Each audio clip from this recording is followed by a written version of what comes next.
Hey guys, Tammy here, and this week we have a little replay from the archives for you. This is an episode we recorded a few years ago where we had mine and Thomas's boys, all four boys, on the podcast to talk about the divorce and custody experiences from their perspectives. I always think this was just such a great and insightful episode if you're a parent. So if you missed it the first time around, this is your chance, and we hope you enjoy it. Take care. Hi, I'm Tammy. And I'm Thomas. And today is going to be a very special day. We have some guests. And so Thomas and I have not had any guests on the podcast. And because we love to live dangerously, we've decided that our first guest should be our four boys. So it's a family affair. So I have, I'll go through your guys' names and just say hi in the mic so they get an idea of your voice. So I have on my right, my oldest son, Dalton. That's me. That's you. I have my youngest son, Kevin. Hello. And then I have my older son, Isaiah. That's me. And my younger son, Isaac. That's me. Okay, so we have, Thomas and I each have two boys. We've talked about that in previous episodes. And so you could probably discern from the voices that mine are older. But so our boys are right now ages, Dalton is 29, Kevin is 24, Isaiah is almost 16, and Isaac is 15. And so at the time of the divorce, Dalton was 15, Kevin was 11, Isaiah was only 2, and Isaac was 1. So most of Isaac's they were cute back then. They were. I always say that's part of what wrote me. So obviously, all four of them were Thomas's cute. kids are not going to have as much memory of the actual event. I think that my kids will have more perspective on that, but they will have more perspective on parenting going back and forth between the homes and all that. So the reason we have all four boys on with us today is because we really just wanted to give parents kind of a perspective on what it's like for the kids. Because, I think we spend so much time focused on our ex and our feelings towards them and their feelings towards us. And there's all this conflict and negativity and all that. And a lot of times, we're going through such strong emotional stuff, I know I was, that we kind of forget that our kids are processing their own feelings around this. Right, that's true. That's true. They have their own little hearts or big hearts, yeah. and their own minds, and a lot of times we don't understand that as parents. We don't understand that the kids are in some ways focused on their own interests, right? Not ours. Right. We have this perception that it's all about us. So I think I've kind of thought a little bit about the best way to give you guys the most that we can. I'm glad you thought this through. Most bang for our buck here. I think I want to start with Dalton, and he's obviously he's the oldest, and he was the oldest at the time of the divorce, and so I think You're just starting with him because he's your favorite. He's mine. So we love all our kids the same. I was kidding. The relationships are different, but you love them all. So Dalton was 15 at the time, and so he probably has the most memory and the closest thing to adult type concept, I guess. I think the three other semi. Yeah, I mean, you were a teenager, so you thought your brain was fully formed, right? You thought you knew everything, but you actually now know you didn't. But so just from your perspective, Dalton, kind of what, just kind of what that, and especially the initial impact, I think, and if you want to give a little bit of the backstory of how, mine and dad's, I mean, I've shared, so they have some concept from previous episodes, but you can kind of talk about that a little bit. I was 15 and it was overwhelming, I would say. It was, I was in my first year of high school, I think, right? Yeah, which is already a tough. Yeah, that's already like a, big transition, and it was very overwhelming. I remember feeling very angry, but it was somewhat kind of like internalized, I guess. So yeah. Did you have sense of loss around? I mean, Dad moves out. Yeah, but it took some time, I think, because, I mean, for the most part, for me, I mean, I felt like we had a relatively normal household growing up, and, you know, Dad was pretty stable and things like that. So in the beginning, in my mind, it was like, okay, everything, you know, I was obviously upset because the way everything went down and me being a part of, you know, finding out about the affairs and things like that made it hard. But I think somewhere in the back of my mind, in the beginning, it was like everything will be okay because, you know, I have two stable parents. But I think the thing that made it hard was he actually changed, like, as a person from what I knew growing up. So that dependability that I had on him growing up, that I was able to rely on, wasn't there, as he changed, and so that made it difficult. And made it hard. So if we had both been able to work on our own stuff and be more stable ourselves through the process, it would have been a lot easier. Yeah, us being in separate homes wouldn't have been as challenging for you. It would have been easier. I mean, I think there still would have been difficulties, and I, you know, would have been particularly angry at him because of the way that he went about everything, and wasn't truthful with me about, you know, the things he was doing. That made it hard. But yeah, I mean, I think if both you and him had been acting responsibly as parents, both individually, independent of each other, it would have made it easier to deal with. And one of the things I personally feel like I did poorly, you know, in my own situation was I overshared, particularly with you, because the age that you were, and I didn't really have a lot of other we don't have family support here. around me, and I kind of very much shouldn't have, but used you as sort of my crutch. Sounding board. Crutch. Sort of sounding board off of this. So how did that? I think that probably negatively impacted you, and probably negatively impacted your relationship with your dad. But I just wondered if you could speak from your perspective about how my oversharing made it more difficult for you, because I think that was probably a big mistake. It made it easier in some ways to be able to understand some of the finer details about things. So in a certain way, it actually did make it easier than I think you realize. But at the same time, I think it probably did have an impact on some of the long-term relationship things, particularly with Dad. You know, I think that it kind of wears a little bit of your emotions off onto me, and so a little bit of your anger toward him gets kind of transferred onto me. I mean, I think that was already going to be there either way, just because of the things that he had done to me and his communication through the whole process, and the lying to me, which was completely independent of you. Right. So I think that still would have been there either way, but I think it was probably amplified. Right. By, I guess, the oversharing and things like that. So.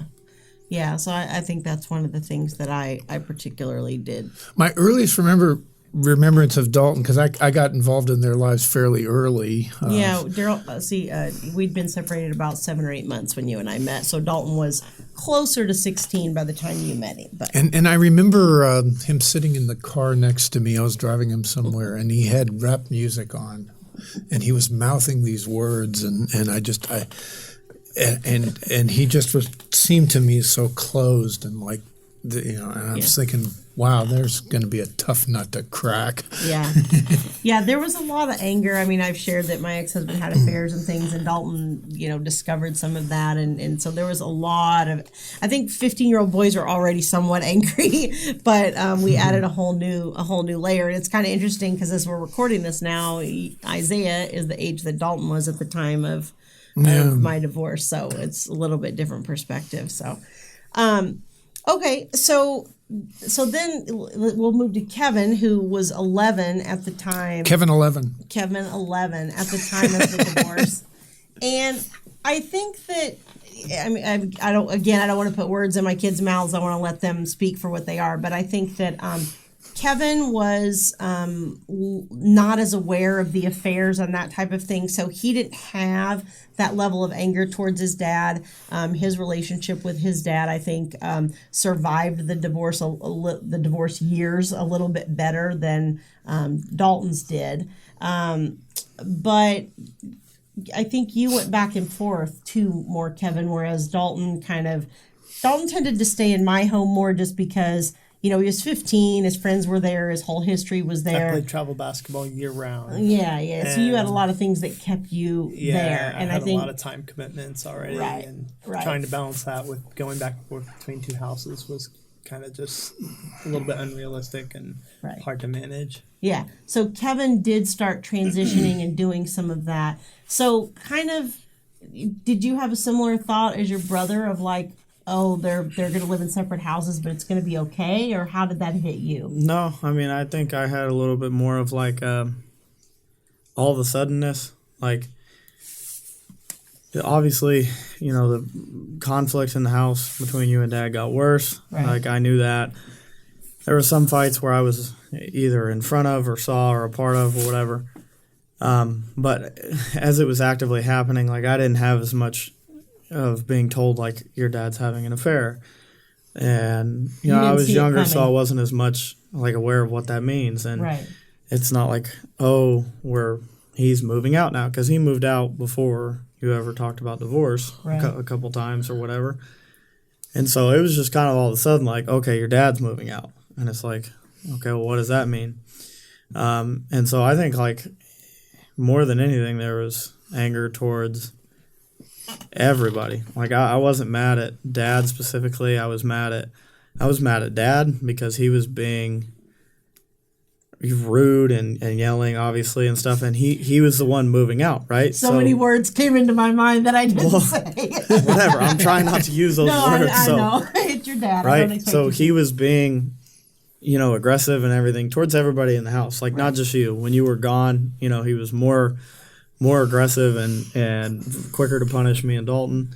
And, like, I was mad at Dalton because he knew more than I did. And then on top of that, I wasn't there. For some reason, when I found out Dalton was 16, or when I remember being aware of the divorce and everything, Dalton was 16. And so he was gone with his friends all the time. Like, he was playing high school basketball, so he was real busy. So, I didn't see him a whole lot. You obviously had your own thing. You had to work at the time because, we needed money, and Dad was working, and he was living somewhere else. And so, for me, it was more, I was unaware for a long time. I don't really remember being that aware of it until 6th grade when I was 12. Right. And then, of course, internally, I struggled all through middle school. Didn't really have a whole lot of friends. Didn't really want to have a whole lot of friends. Nobody really liked me. I didn't really like anybody else. And so... You're just not a people person. Yeah. But that we became love you. Particularly apparent during those times. And so I think, like, I remember just having this... That's probably... I'm an independent person as it comes. And so I think that's really when it became solidified as, like... Well, it's everybody against me because he knows more than me and he's just gone all the time. So he doesn't think I know anything. You are doing the same thing. Like, you're not telling me anything, but you're telling him something. So why is that? Right. And then Dad is obviously being Dad. I mean, I found out pretty shortly after that what, he was doing and having affairs and divorcing and everything. And so for me, it was a little bit of like me against everybody. And so I kind of closed myself off a little bit. And just became me against everybody else. Do you feel like your overall feeling on the whole was kind of like you lost your whole family? Yeah, pretty in a much. certain Yeah, way? I would say, so it sounds like you really had this sense of just we've all abandoned you. Yeah. And the only person you can rely on now is you. Yes. Yeah, and it is sort of interesting because and I'll share that I've not asked my boys these questions. That's the first time I've ever heard Kevin give that perspective. I never really realized he felt that way. But it is kind of interesting because it does sort of speak to your personality of, you do kind of tend to be a more independent person. Yeah, more independent type person, and you're good with being alone and quiet and all those types of things. And you've never really liked large crowds or large. I always share the story of taking Kevin to a movie when he was 2, and just the sound and the visual, and it was just overwhelming, and we had to leave because he just couldn't handle it. So he's always kind of been kind of a more quiet, closed person anyway.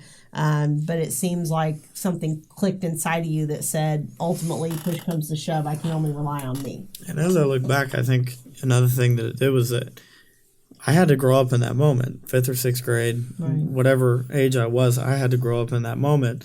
And it felt like at the time that I was teaching myself to grow up.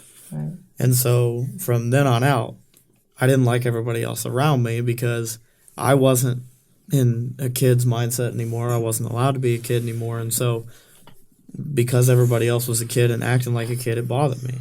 Yeah. So I think that's why I rubbed a lot of people the wrong way growing up in middle school and high school. And I think that's why I didn't like anybody else. And I mean, I had a friend here and there.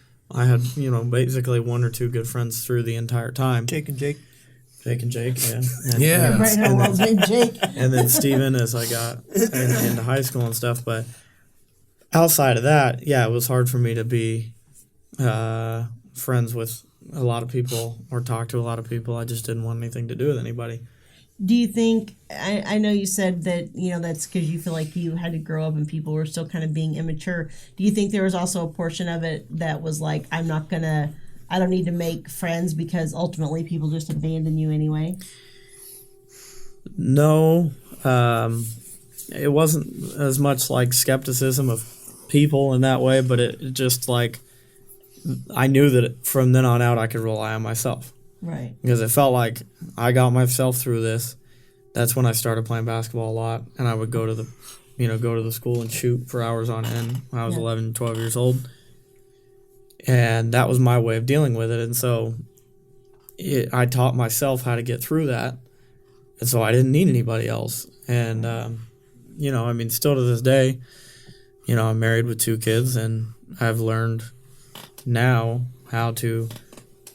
My wife is the only person I let be that person for me. Now I trust her to help get me through things. Right. But for the first year or 2 of my marriage, I still operated on that basis of I'll get myself through this. Right. So I wanted to ask a question too. Okay, go ahead. And I'm taking a big risk here, but Yeah. So this new guy comes in. What's that all about? Well, and you know what? I had that same thought. I do want to get into when we each came in. And I also have another question for Kevin because he's married and he's the only one of the 4. But I thought maybe the next thing to do is to kind of stay on this track of the initial initial thing. And let's go into your kids and then we'll come back and talk around the merging of it all. Yeah. Here's the story. How's that go? Yeah. So Isaiah, do you remember at all when your mom and I were together? I mean, not really. Speak into the microphone. Go ahead. Yeah. I mean, not really. It was just kind of like, it's like a mix of both you and Tammy. It's not really differentiated, if that makes sense. It's kind of blended. You don't have like any memory at all of... I mean, like, Darcy and there's your mom together very few, but like, it's just kind of blended with everyone, with all you guys, and it's kind of like I can't really tell. You can't really separate what was before, what was after, all that kind of thing. No. So let me just pipe in one thing real quick for our listeners. Thomas's name is Thomas Darcy, and we obviously use Thomas for the business, but we use Darcy at home, and so you just heard Dalton refer to him as Darcy. That's a really difficult thing for us. We're in this family environment, and we call him Darcy at home. So I can't even remember my own name. If we're talking about Darcy, it is Thomas. It's the same person, just to clarify. So, Isaiah, you have said, though, that you have memories of being in, because your mom moved out of the home and your dad was in the home, and you have a little bit of memory of being in the home with him, right? With everyone at that point, or like everyone that came in. It was kind of weird. It's like all the memories kind of like blended. So you have memories of mom in the home, and you have memories of me in the home. Yeah, but it's all like mixed. Yeah. So you can't really tell. Yeah, Isaiah was 2 when his mother moved out, and he was about a little over 2.5 when I started coming into the home, and so all that's kind of jumbled for him. And what about you, Isaac? Do you remember at all when we were together? Nope. You don't have a single memory? Nope. Okay. So what's it like to go between... Well, I'm What? sorry, can I just ask Isaac one more question? What is the first memory that you have? Was it living in the house mom and dad had, or is it living in the house that dad and I had together? Mouse house. So the house dad and I had together. We call it the mouse house because we had a rodent We had a infestation. rodent problem, and that's what he remembers about the house, unfortunately. That's really funny. So that's what it's called. So you don't have any memory before me and dad living together? No. Okay. I'm sorry, honey. Go ahead. What were you going to ask? Right. So, what did you ever have any trouble living like in 2 different worlds? No? What was it like to transition back and forth between your mom's house and our house? I don't know. It's just like I've just gotten used to it, so I don't really know how to explain it. Just feels normal. Yeah. Yeah. Did you hit a point where you realized, because you guys were so young at the time, I think there aren't as many parents at that age that are divorced. So do you remember having any point where you hit and that you realized, oh, most other kids don't do this transition thing? No, I was like, oh, we're probably the only ones, so it's whatever. Yeah. It's probably good that you have each other. That makes it easier, right? Do you think it helped transitioning between the homes that your brother always went with you? I guess, kind of, but not really. Because the only consistency in your guys' lives have been the other sibling. You know, Isaac and Isaiah, all you've had is the only thing constant's been the other person, right? Mm-hmm. So what are some of the downsides of going back and forth between the houses? You don't get to do as many things, I guess. Like, So, say that you're like gonna do something like after school, but you had to go to like your mom's or your dad's house. You couldn't do that activity because you have to go over there. I see. So you can't, it's harder to plan things with friends and stuff. Isaiah, what's some of the positives of going back and forth between homes from your perspective? From my perspective, at least, especially on the holidays, you get twice as many gifts, and you get, at least since my birthday is like day before Christmas, I get basically 4 days of celebration or an entire week because everybody kind of like doesn't really keep count of what we're doing. So I just kind of keep pushing it until they realize what's going on, and I should have said that, but it's okay now. Well, that's good. He shouldn't have said that because his birthday is really. But- So we're recording this the week of Christmas because Kevin lives out of state, and so we're all here. And So- Isaiah's birthday is Christmas Eve. So So what you're saying is you don't celebrate Christmas, you celebrate Isaiah Week. No, it's a mix of the two. Yes, of course. Yeah. Do you feel like, so since you do go back and forth, and particularly around like holidays and birthdays and things like that, do you feel like that helps you like I guess feel like more solidified in each parent's love because you're getting like you're specifically getting his attention when you're on your time with him here, and then specifically getting her attention when, you know what I mean, rather than if you live in a house with both parents, it's kind of like, I don't know, different, I guess. I mean, yeah and no, or yes and no, but because, like, I don't know, it just depends on the year. Like, sometimes, like, at one house, like, we'll all be, like, together, and it's kind of annoying because, like, we're all, like, together so much. And then, like, with the other house, we won't really be doing anything. We'll just be, like, out doing our own thing for a little bit. It just depends on the year, but for the most part, yeah. I mean, I already know that, I mean, it's kind of equal all the way across the board. So, like, I don't know. It's just, I mean... and he doesn't have anything to compare it I was going to say. Yeah, I he don't have anything to doesn't compare it to, so... Yeah, which is kind of the interesting part of it because you guys have two. That's what's interesting about the two different perspectives from both sets of kids is that it's been totally different for Isaac and Isaiah than it was for Dalton and Kevin. How are the worlds different? Yeah, how is being at mom's house different than being at dad's house? without saying anything too. Yeah. I mean, there's nothing bad. It's just it's different lifestyles in the sense that, like, for example, like there's different like diets, for example, and there's different like ways, like different house rules, and there's different like atmospheres. Like, Do you feel like you guys like that? Like that you almost in a certain sense have like two different yeah, lives? it's better. Or do you feel like it's harder because you almost have like two different personalities or lives that you're putting on depending on which house you're in? No, I mean, I just live the same way. It's just that it keeps things a little more fresh and not as like Boring and boring. mundane. Yeah, and keeps things not boring. Or you get sick of one parent, you don't have to worry. Exactly. Yeah, you just gotta wait a few days or a week, and then you can leave, and then it's all good. And for you guys, you have siblings in Mom's world. So Mom has two daughters with her second husband, and they are 12 and 9, I believe, now.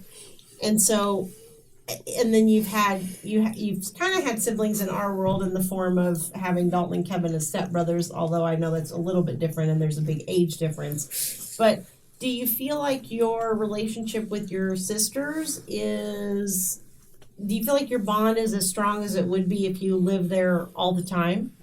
Probably stronger in the sense because like they kind of know that we'll be back, so it's like that. And sometimes, I mean, well, not sometimes, like every time we go over there, especially one of them, or Eden, the younger one, she's a pain. Yeah. But like we get a break from that. She gets a break from having to act like that, and so it keeps things decent and somewhat mellower than they would be if we were there all the time. So. Yeah, so you get so there's not as much consent. We get 'cause there's not as enforced much space. familiarity. Yeah. You get some time apart. Well, we've made, and Tammy and I have made an effort to, and I think that your mother has also made an effort to not interfere in the world. And this is something that we teach our clients: is that it's better when you have kids that are going back and forth between the worlds, if you allow the other parent to have their own family life with the kids. How do you feel about that? Has that worked out for you? Yeah. I mean, it's fine sometimes to blend a little bit, but not too much and not too often. Realize it gets kind of not right, but Did you ever feel like? So I mean, you guys were. I think you were about 3 and 4 when we started week on, week off, and then when you got to be 9 or 10, around those ages, we started doing 2 weeks on, 2 weeks off. And us and Mom have a pretty strong philosophy of we don't communicate in any other world. I mean, we occasionally do if it's your birthday or there's something special going on. And now that you're older, obviously you can facilitate communication with the other parent if you want it. But did you ever feel like because you go to the other parent's home and then there's no communication with Mom or Dad for that week or 2 weeks, did you ever feel less loved or like That's a Dad good didn't question. care, or we didn't call and say good night every night, or we didn't call and say good morning every morning? Do you ever remember feeling like one parent No. didn't love you because that wasn't happening? no, that's actually, I know it sounds kind of weird, but I mean, some people might perceive it as being kind of mean, but if a parent did do that, honestly, like I think it'd get very annoying after a few transitions, and it'd come off as way too clingy, and like I don't know, and like they're either faking it or they're just way too clingy. Right. So some parents have a tendency to be too possessive and too clingy. Yeah, then that makes you not want to be over there or be around them because So if we were calling you to say good night or whatever, what do you think? When you say annoying, you feel like that would does it interfere with your ability to be present in Mom's world? Yeah, it just makes people kind of feel like they can't really live separately It puts you and in the have their middle. own time. Yeah, and that's annoying. Right. Do you guys feel like you've had a happy childhood? Yeah, more so than most people probably. I would say that I have a different perspective because I transitioned for a little bit with Dad and lived with him really for a little bit. Yeah, this is Kevin, just for anybody that doesn't. Yeah. And so, because I have the memory of a house being together, and I'm not a person of change at all. Right. I didn't like it at all. Part of that was that I think you and Dad's house were so much different than even Darcy and Emily's house. Because I mean, you guys have relatively similar sets of like values as a human being and stuff like that. Dad doesn't as much have that, and I think that especially the person that he was living with at the time and her daughters that lived in the house were just so different that every time I went over there, it felt like I was just living with somebody else, like not my dad even. Like a stranger. Yeah, because my dad was now being different and weird because of the person that he was with and transitioning, and so there was never once where I felt like transitioning to Dad's was like my home or any part of my home. I always felt like your house was home. Yeah. And I think part of it too is that Dad just wasn't as active or involved as a parent, and so I mean, part of that wasn't his fault. Part of that was that he worked a lot and he had to work more than you did. Right. And so that's part of it. So part of that wasn't his fault. But I remember there were several occasions where I would go ask to hang out with somebody that I had been friends with for 5, 6, 7 years. And Dad would be like, you know, what do their parents do for work? What's their phone numbers? Where'd you meet them? Blah, blah, blah. Whereas with you, it's like, I'm going to hang out with this person, and you knew who that was. Yeah. You knew where they lived. You knew their parents. You knew. And so I just felt like it was a whole nother hassle to go over to Dad's house because it was a new thing. Like, the kids, Isaac and Isaiah, have been doing it since they were 1 and 2 years old. Right. They so it's any different. Well, and it's normal. Like, to them, Emily and Darcy know everybody in their life collectively. Right. They have been practicing being excuse me, co-parents together for X amount of years before a lot of that came into play. Right. So with you guys, it wasn't that way. You started being co-parents when I was 11, and the divorce was fresh. So you guys were both still mad at each other. And so I think from my perspective, just because of all of those things, it was a lot harder to transition. I didn't like it as much. I'm not a person of change. And so I think what helped them out a lot is that since they can remember, the divorce has been like pretty old. Right. They're both remarried. They both have, you know, different lives with different people now. And there's been a parenting relationship established for many years before either of them really had memory of it. Right. So I think that helps a lot. And they don't have any recollection of what it was like before. Yeah. So go ahead. Go ahead. I was going to say, well, when they were talking about the transitioning back and forth and all that kind of stuff, and similar to what you said, I mean, I'm somebody who I feel like I deal with change pretty well because of the nature of we moved around a lot when I was a kid. I changed schools like 5 or 6 times before high school even. I even changed high school. So I feel like change has almost become more comfortable for me than stability. Mm-hmm. But even being that kind of person, one of the hardest things about the whole, like the co-parenting and transition and all that kind of stuff was there was absolutely no stability at Dad's house. You know, even when he had a house and a place in his own, there was no, there was no stability at all. From my perspective, it felt like there was none. And I'm not even somebody who needs a lot, like, because I'm used to the change and the chaos and all that kind of stuff. Yeah, it was very chaotic. And I, things like every time I would go visit or stay with him, it felt like I had to pack up my whole life because I didn't have my own set of clothes there. I didn't have, a TV there, computer there, any toy, like nothing, no resemblance of life. It was just kind of like when I wasn't there, you could walk into the house and you wouldn't know that kids come there and that he had kids, children. Right? And I think that made it hard. Probably somewhat on an emotional level, feeling like there's no semblance of me even when I'm not here. But he had just cut you out. Yeah, when we're not there, and but furthermore, just the chaos and the hassle of feeling like I have to pick up my whole life every time I'm going to stay with him for a few days.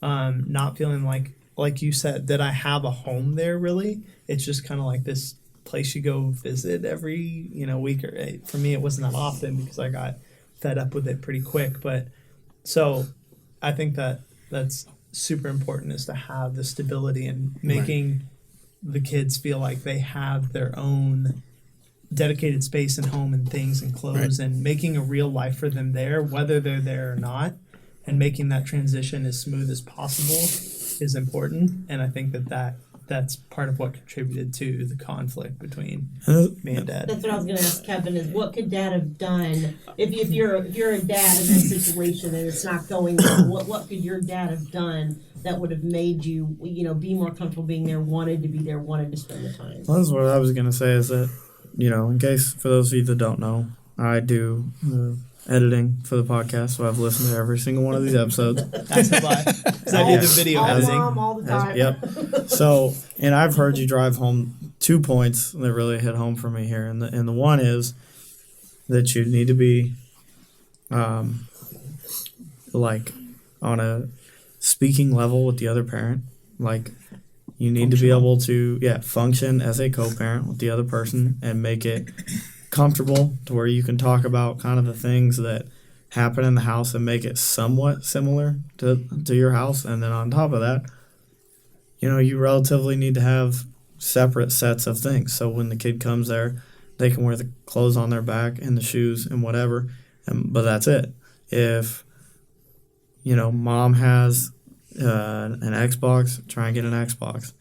If you have if they have a basketball there and they're really into basketball, try and get a basketball there. Try to have their own separate set of clothes. Whatever the norms are in the world. And I understand, like, for my dad, I think at most at one point, other than when I lived with him, at most at one point, I think it was like I spent every other weekend with him. So I understand that, I wasn't there 50% of the time. Maybe he doesn't want to spend a lot of money, but that's ultimately what led to not wanting to go there. It's not that I didn't want to see Dad. I wanted to go see Dad, but what it ended up turning into is, let's just go, shoot some pool for 5 hours, or let's just go play basketball for a couple hours, because I don't really want to go to your house because you don't have food, you don't have snacks, you don't have clothes for me, and Toys, that's annoying. So it's got nothing to do with I don't want to see you. It's got everything to do with I'm not comfortable at all. I mean, there was points where I felt more comfortable going to my friend's house than my dad's house, because I knew there was at least going to be food that I could make, snacks that I could eat, stuff like that. Things that I could do. And, for a certain period of time, my dad was a single guy living by himself. So when I would go, there wasn't a lot to make. My dad worked all day, so he didn't have a lot of food in the house because he didn't need a lot of food.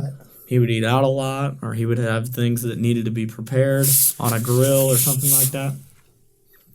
So I would just say that really no matter what your timeshare is, even if it's only 1 weekend a month, 2 weekends out of the month, that you need to at least have some semblance of it being a home, a comfortable home. Right. And you guys never felt like you were visiting a home, did you? No. Isaac and Isaiah, you essentially feel like you have two homes. Pretty much. Yeah. Yeah, because you do have, essentially we have all the basics in both worlds, right? We have clothes. You have clothes at our house and mom's.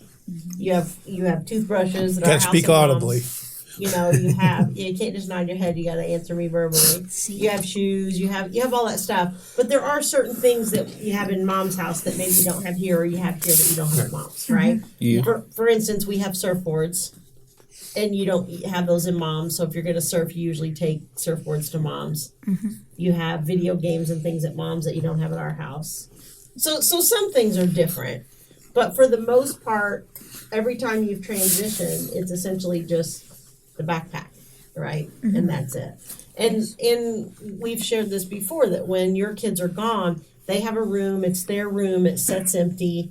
We don't, that room isn't used for anything else. That is Isaac and Isaiah's room. Yes. And it's dedicated. Yes, and we did a very nice job putting it together for the recently anyway. Yeah. We redid it. We redid that. We decorated it and we put some pictures in there.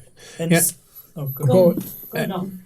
Go ahead. Speak. No, this is your time. Oh, Speak. I was just going to say, touching on what you had asked about what could Dad have done differently or things like that. I think, particularly from my perspective, I know you didn't have to deal with this as much, but I think being honest is super important. I think that was probably the biggest initial dividing factor between me and Dad, is he wasn't honest with me about the things he was doing, the decisions he was making, things like that. And I do think, obviously you don't want to overshare, kind of like the way you did, Right. but I do think it's better to overshare and be honest than to lie and not be honest. I think that's even more detrimental. Right. And it creates trust issues. Yeah, kids have BS detectors. Yeah, Well, and you not were just open between to you. know. Yeah, and not just We between do. you and that parent. I mean, I feel like that created trust issues for me with people just in the world in general. It made it hard for me to trust, and I mean that eventually became a factor. When you started seeing Darcy and things like that, it took time for me to learn to be able to trust Darcy, and that's Yeah. not even any fault of his own. That's something that. Well, there are many things I could have handled a lot better. But I'm saying Yeah. that gets created from the get go when Yeah. Dad goes about it the way he does, and you don't even have to. I'm not saying you have to share every detail and things, but at least say this is not something that I'm going to discuss with. Don't lie. Right. My point is just don't lie. It's better Right. to just say we're not going to talk about that, or I don't feel comfortable talking about that with you, than to lie. I can see that. And I think that, hitting on that point, right? Like, when I went through the process at 11, 12 years old, nobody said anything to me because they wanted to protect me as much as possible, and you didn't think that I saw as much as he did. Maybe I didn't see quite as much as he did, but that's what made me angry, is that there was a lot of things I could see that nobody was telling me, that I knew nobody wasn't telling me. And so I would have rather have just been told and been honest, and not in a way that's during your fight or during your argument or whatever, but seriously sit me down and say, this is what's happening, this is what it means, and explain that, and just be honest. And I think you hit the nail on the head, is I would have rather have been more honest and shared more than you should have than lie to me. Because I remember one thing that used to really frustrate me with Dad is that Dad would take me to meet a girl that he was seeing, and I would make a comment about they were dating, or them being girlfriend or whatever, and my dad would just be like, no, it's a friend. Yeah. And it's like, We're no, not it's not. stupid. Yeah, I'm not, don't lie to me. Right. If you trust this person enough to bring your kid in front of, which is a whole nother thing. That's another podcast. For another day. Just don't introduce the children Write that until down. you're Sure. until you're pretty sure this is the person. Right. But even so, I'm still not sure, but even so, I'm when getting Dad, more secure. even so, I mean, you introduced me to a couple of people, one or two maybe that I remember meeting before Darcy, but I was never mad at you because you explained to me what was happening. Hey, this is a guy that I've been talking to. Right. He's just gonna come and he'll meet you, and we'll see how it goes. But I mean, it helps when you're not seeing people while you're still married. But I'm not do even that. talking about that. I'm not even talking about that. That's Yeah. not what I'm not talking about. He Dad just took means me hiding along on whether you're affairs. dating or Right. not dating, Right. regardless of what stage of Yeah, the no, I know. Well after the divorce, and even to this day, my dad will be like, "Oh, it's just a no, friend." it's just a friend," Yeah. until it's he's living 2 with years them in. and has a ring on the finger, and it's "Oh, now we're dating," and it's just be honest, like you said. There's so much importance in that, and I think there was so much anger from me towards everybody because nobody was honest with me. Nobody would tell me what was going on, and I knew every single person was lying or being told to lie to me. One of the two. Right. And like I said, that's what made it hard for Yeah, me that's no good. in terms of trusting really anybody. I mean, I had trust issues with just about anybody in the world Yeah. at that point because I think that stemmed from one of the three most important people in my lives Right. being so dishonest with me Right. that it's like, okay, then who in the world can I trust? And it obviously took a lot of time and maturing in therapy to be able to undo that. Right. So I think that's Yeah, super and important. I think I overshared with you, and I've never really thought about it with Kev, but you're right. I didn't really ever sit you down and have a conversation with you. I never really did that. I never dawned on me. I never knew to do that, and I think you're right. I think my effort was at trying to protect you and just not Yeah, and knowing that's how to do it. like I never thought that you had a bad heart or anything about it.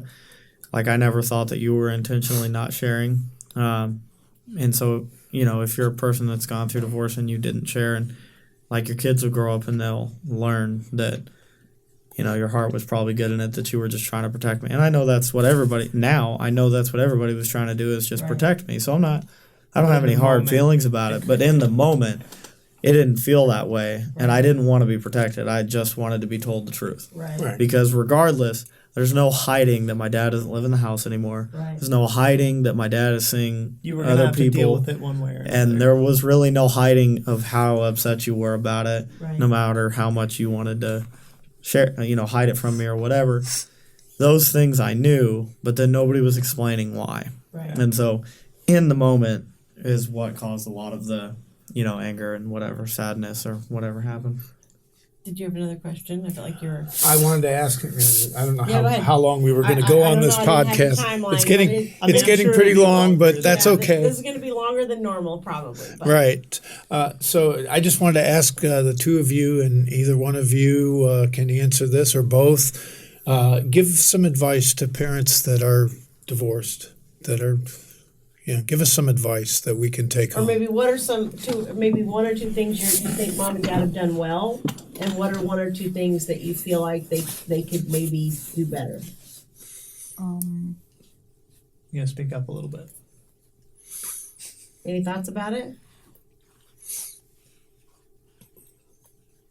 Isaiah?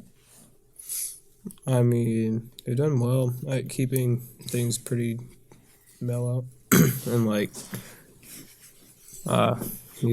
it's been No conflict. no conflict and keeping keeping our well-being at our top priority. Well, that's nice. That's a good answer. Yeah, I mean, I appreciate that. I like that. What's one thing that you feel like could be done better, Isaac? Probably just not a lot of isolation, I guess, From from certain activities and stuff. so you feel like there's certain activities you get in one household that you Yeah. don't get in the other, Yeah. such as you want a video Like, game. I think that's what video you're. games. Or, Yeah. or surfing when you're at your mom's. Yeah, she I won't know really. that's really hard for you guys to do while you're there, right? Yeah, she won't take us because she doesn't want to have to deal with having to go down and So back. kind of like you have different sets of hobbies that you can do in each house.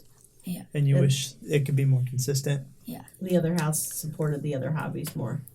Yeah. Yeah. And more shoes.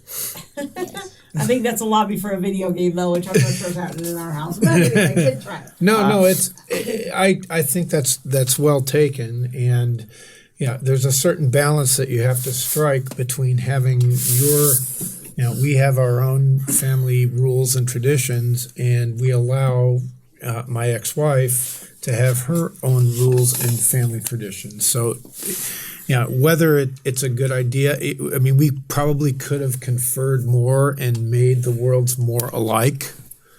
And that's certainly something to consider. I think we deliberately didn't do that in the beginning because we had a lot of, you probably don't realize this, but your mom and I didn't get along very well for the first few years after the divorce.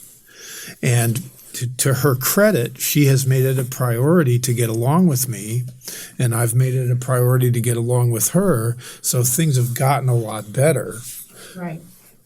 Right. Now we sometimes do holidays together and different things like that. Go ahead. I don't know if you wanted to answer the question he brought up earlier about when he came in from Yes. our perspective, Yeah, that's and the then I next thing I think was going to ask. I want to ask them wanna along with ask the Isaac same. and Isaiah? I will answer. I think we'll answer the question of what happened when Darcy came in, but I want to ask them after that. Their question would be, what was it like just having a step parent that you don't ever remember not having? Yeah. Like, because I think they have a closer relationship to you than we have to Darcy. Right. But that's, I think that's for, true. like an obvious thing because they were 1 and 2 when you came in, and he was 11. I was 11. He was 15 when Darcy came in. Right. So what was that like to have Darcy come in? What was that like? Do you want to answer first? You want me to answer? That's just for me. It's just something I wanted to make a note of. Okay. You can go first. Okay. So you're 11, and this new guy comes Yeah. in. No, well, for me, like I said, I had met 1 or 2 people. Just I think one time. I think we had brought. 'Cause You had brought somebody to like a gathering or something. I don't know. Yeah. Like I don't it really wasn't like remember to the that. house. I don't think I was there. No, it wasn't like to the house. It No, was like it to was like one a. of your basketball teammates' parents had like just a parent get together on Yeah. a Friday night or whatever, and every single between the two of you, every single night was basketball something. Right. So it was really hard to have a dating life. I mean, Yeah. Thomas and I talk about this where it's like instant family, just add water. So whoever stepped into that role really just kind of had to step into doing basketball things with me. And there was a group gathering, and I figured it was somebody that I met online that I didn't know that well, and I thought, well, this is a safe environment. It's a group Neutral thing. play, good, decent, neutral-ish place. Yeah, and it seemed like a good place to Yeah. come and have Yeah, that. and so for me, with like anybody else, it was that they didn't really have kids, or if they had, I don't know if they had, but they were older and grown and like whatever. They didn't have young kids that they were actively parenting. They weren't actively parents, and so they didn't really know like how to interact with me, how to be any kind of way like that. They were more like a friend. And I think looking back on that now, I don't think it would have turned out well. I think it would have been 10 times worse had somebody like that been brought in that was not actively a parent, didn't understand the relationship between me and you. Because over the years, I mean, even me and Darcy and Dalton and Darcy have had a little bit of conflict with the relationship between me and you, and he's a parent. Just a little. So I think that if somebody had been brought in that wasn't a parent, I think that would have been Yeah, good suicide. luck. Yeah. So, but the challenge when with Darcy was that you guys are 10 years older than his kids. So sometimes when you guys Yeah, would do so- things, he didn't have that concept yet of. there was a little bit of that for sure, but initially when I was being introduced and I knew that he had kids, like that was, I didn't think that was going to work at first because You're the baby. we already, no, not really. Just that I was so much older at that point than them that it just wasn't going to be the You didn't same. feel threatened by that in any way No. that I suddenly had these 1 and 2 year old stepchildren? No. No. No, not really. I never really remember feeling that way. Still to this day, I don't. I mean, it doesn't. Because you're secure in Doesn't mind in bother. your relationship. Yeah, I mean, even if, I know you guys have talked about having a child, even if you had done that, it wouldn't have bothered me. Yeah. So, but yeah, I think just the fact that he was a parent helped a lot in the transition. And then I think that he was very,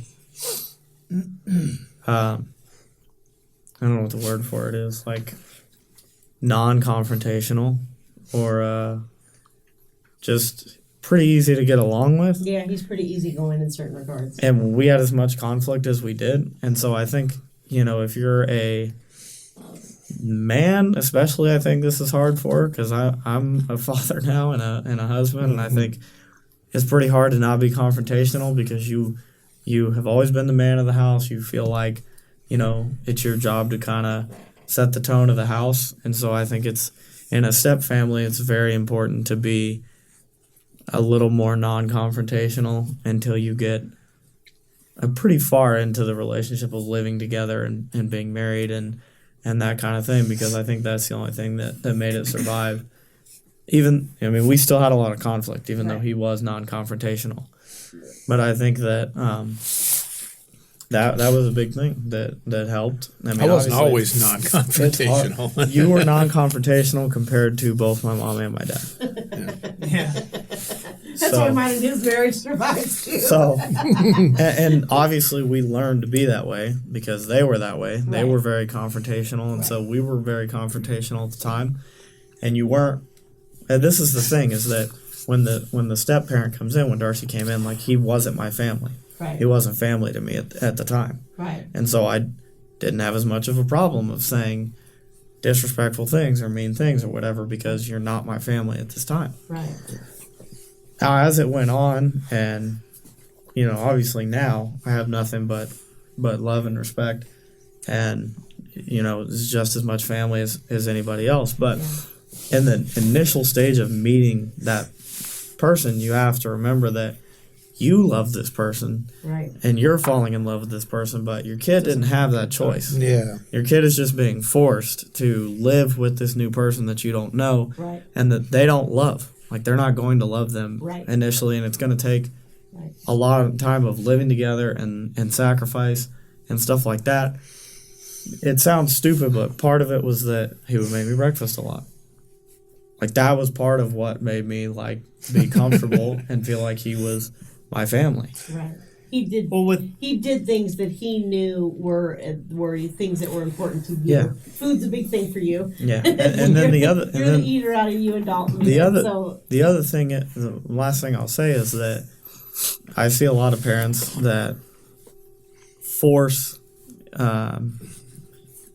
this parent-child relationship, or to replace the father, replace the mother, whatever the case is, and I just don't think that that's the way it goes. Like, I love Darcy as my family. In a lot of ways, he's been a parental figure to me. He's been a fatherly figure to me, but I don't ever consider him my father. right. He's not my dad. Right. Like, my dad is my dad. Right. And I have all the love in the world for him, and I respect him, and he's part of my family. Right.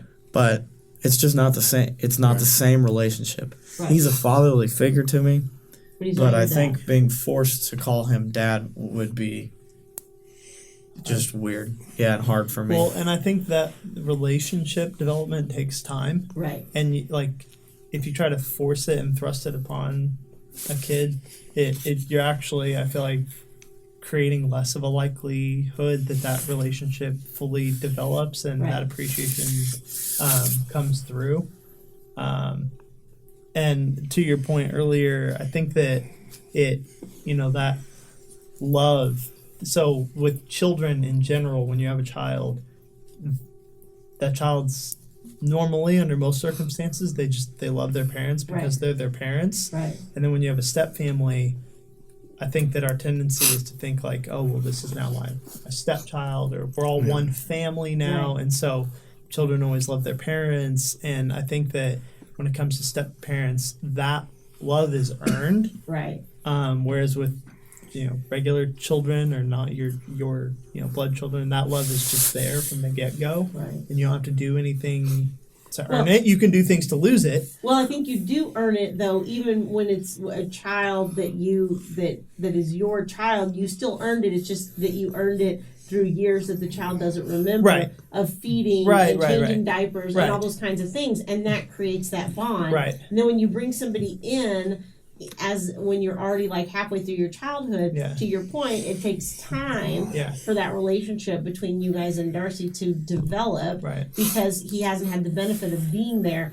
And I think that's one of the things that is different with Isaac and Isaiah is I did come in very early on, and I did change diapers, and I did do those things, and it did create more of that Early automatic bonding, early like, bond with thing, Isaac and yeah. Isaiah. Yeah, that's true. Right. And so I think the next question, and this is a question I asked earlier, and I think this is really important for people that are divorcing with very young kids. I think this is a big worry with a lot of people that are divorcing with very young kids, is like dads or moms feel like I'm going to be replaced because my 2-year-old, my 1.5-year-old Right. now is going to now think that this new person is mom or dad. Right.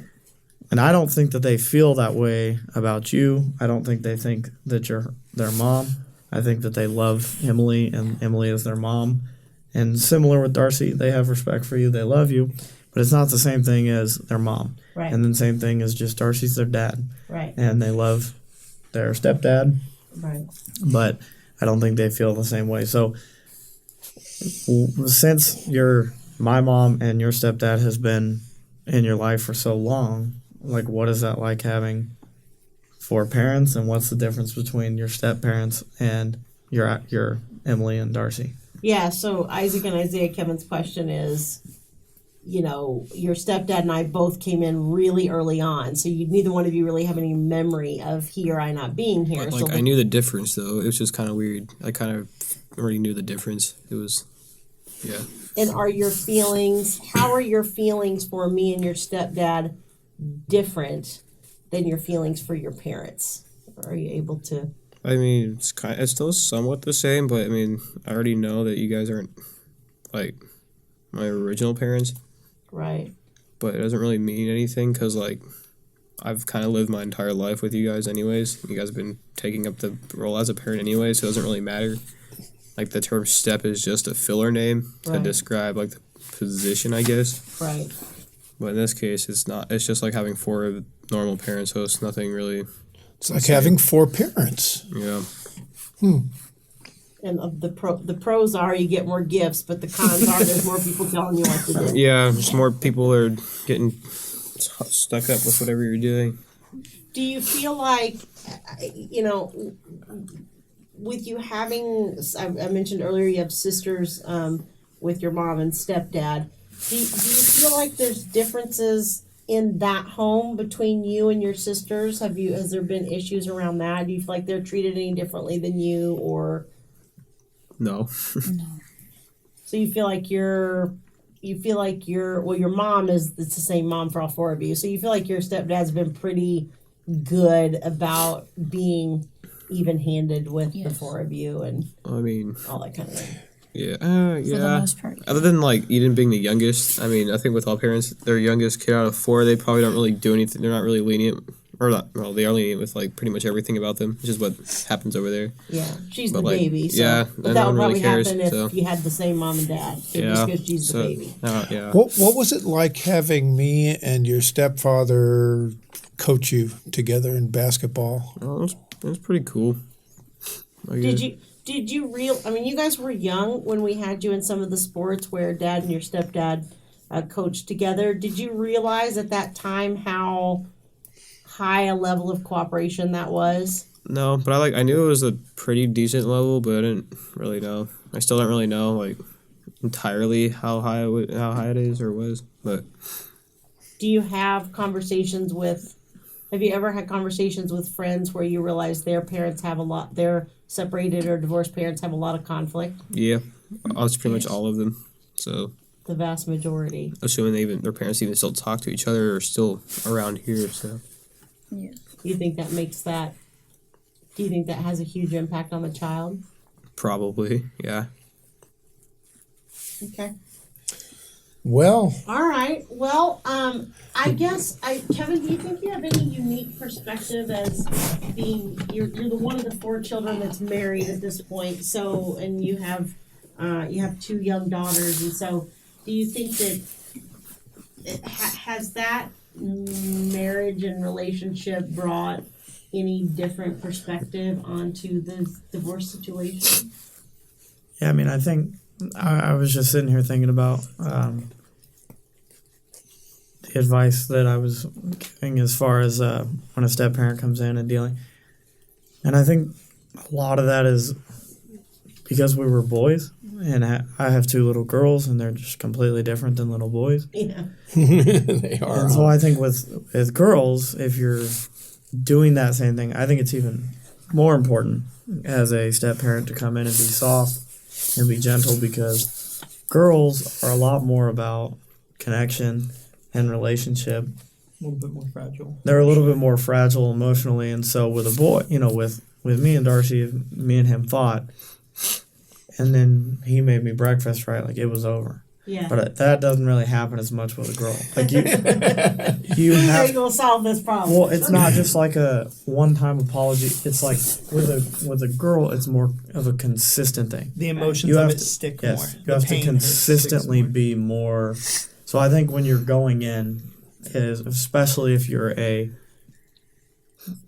step parent going in with little girls, especially, I think you need to be very careful about how you come in, how fragile you are, parenting, disciplining, kind of learn the pattern of the house and everything like that before you step into that role.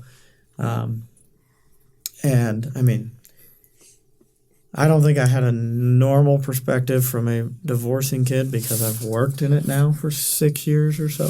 Right. So I think I've had the opportunity of that. But for me, I mean, it just taught me a lot about what not to do in a relationship. So You mean mine and your dad's marriage. your and dad's, and then everybody else that I've seen, I think that Seeing you and Darcy's to compare that too. my wife and I in the first 6 months of marriage did marriage counseling, and we did several marriage groups where we talked to couples who have been married for 15 or 20 years about what they did right and what they did wrong, and how not to go about it wrong. And so I mean, I think it depends on the kids. But for me, I mean, it taught me a lot about what I didn't want in a marriage. And so a lot of the things that you and Dad did, or the ways you guys communicated, I knew that I didn't want to do it that way, and I needed to figure out a different way to do it. So, and then same thing with being a parent. I mean, I'm a lot more, I'm Dad's kid. So, I mean, I'm my dad's kid, and so I have a lot of the same tendencies of, maybe losing my temper or whatever. Right. But it's taught me how he reacted and taught me not to react that way.